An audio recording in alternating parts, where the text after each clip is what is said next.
આ સરકાર પાણી વેચે છે, ખેડૂતોના, ગુજરાતની આમ જનતાના લોહી પરસેવાના ટેક્સથી બનેલા ડેમમાં ઈશ્વરે જે અમૃત મોકલ્યું છે એ સરકાર બેફામ વેચી નાખે છે.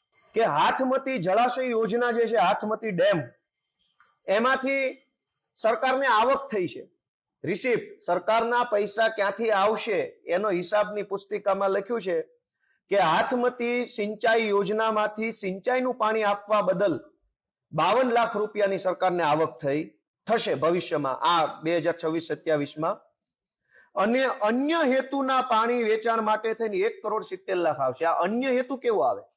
યા તો પાણી પીવા અને ઘર વપરાશમાં હોય, યા તો પાણી ખેતરોને પીવડાવવા માટે હોય. ત્રીજું શું હોય? તો ત્રીજું આવ્યું અન્ય. અન્ય એટલે શું? ભાજપવાળાની ફેક્ટરીને આપ્યું, ભાજપવાળાના વેવાઈના જમાઈના દીકરાના ભત્રીજાની કંપનીને આપ્યું. આ પાણી ગયું ક્યાં? આગળ કે સરકાર પૈસા ક્યાંથી કમાશે? ઉકાઈ સિંચાઈ યોજના, ઉકાઈ સિંચાઈ યોજનામાંથી સિંચાઈ માટેનું પાણી 40 લાખ રૂપિયાનું સરકાર વેચશે. ગૃહ વપરાશ માટે 1 કરોડ રૂપિયાનું પાણી વેચાશે અને અન્ય હેતુ માટે 100,50,00,000 રૂપિયાનું પાણી સરકાર વેચી નાખવાની. તો આ અન્ય એટલે કોણ? સિંચાઈ માટે પાણી 1 કરોડ રૂપિયા પૂરતું જ ફાળવશે. તો અવડો મોટો ઉકાઈ ડેમ જે બન્યો છે એમાંથી સિંચાઈનું પાણી માત્ર 1 કરોડ રૂપિયાનું મળવાનું છે, 100 કરોડ રૂપિયા અન્ય હેતુ માટે પાણી વપરાવાનું છે.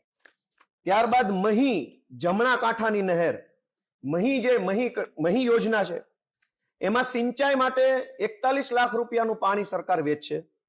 ગૃહ વપરાશ માટે 59,83,00,000નું પાણી વેચશે અને અન્ય હેતુ ભાજપના વેવાઈના જમાઈના દીકરાની ફેક્ટરી માટે થઈ 193.92 કરોડ રૂપિયાનું પાણી વેચી નાખવામાં આવશે. એટલે કે ખેડૂતોને 41 લાખનું પાણી મળશે, કંપનીઓને 193 કરોડ રૂપિયા સુધીની રકમનું પાણી વેચી નાખવામાં આવશે.